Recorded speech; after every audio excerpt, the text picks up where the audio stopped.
നാട് മുഴുവൻ ഒരിറ്റു കുടിവെള്ളത്തിനായി നെട്ടോട്ടമോടുമ്പോൾ സ്വന്തം ചെലവിൽ ഓരോരുത്തരുടെയും വീടുകളിൽ വെള്ളമെത്തിക്കുകയാണ് മലപ്പുറം വട്ടംകുളത്തെ പി മുസ്തഫ.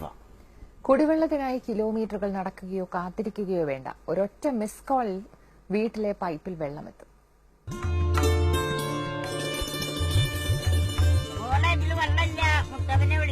ശബരിമല കുന്നിലെ ചെമ്പിക്ക് മറ്റൊരു ഇലക്ട്രോണിക്സ് ഉപകരണവും പ്രവർത്തിക്കാൻ അറിയില്ല. 80-ാം വയസ്സിൽ ആകെ അറിയുന്നത് മൊബൈൽ ഫോണിൽ മിസ് കോൾ അടിക്കാൻ മാത്രം. കാരണം ഈ വിളിത്തുമ്പിലാണ് ഇവരുടെ കുടിവെള്ളം. കഴിഞ്ഞ 10 വർഷമായി പ്രദേശവാസികൾക്ക് കുടിവെള്ളം നൽകുന്നുണ്ട് മുതൂർ പന്തളം പറമ്പിലെ മുസ്തഫ.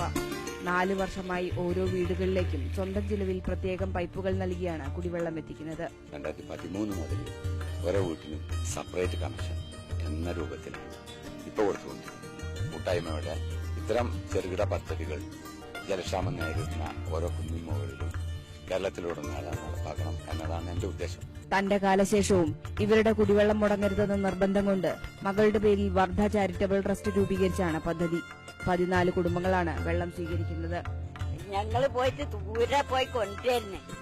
ഞാൻ പറയിക്കേ കൊണ്ട് എന്റെ ഉണ്ണിയേച്ചി ഒരു പാത്രം വെള്ളത്ത് കൊണ്ടാ മതിയായിരുന്നു. അന്ന് പോയിട്ടോ എല്ലാ കുന്തും കോലും കൊണ്ട് 3ന്റെ അന്നിക്ക് വെള്ളം തന്നെ. പ്രദേശത്തെ 50 കുടുംബങ്ങൾക്ക് വരെ വെള്ളം നൽകാൻ ഉദ്ദേശിച്ചുള്ളതാണ് പദ്ധതി. വെള്ളത്തിന് ദുരിതമനുഭവിക്കുന്ന മറ്റിടങ്ങളിലേക്കും പദ്ധതി വ്യാപിപ്പിക്കാനും മുസ്തഫയ്ക്ക് ആഗ്രഹമുണ്ട്. ഏഷ്യാനെറ്റ് ന്യൂസ്, തിരൂർ.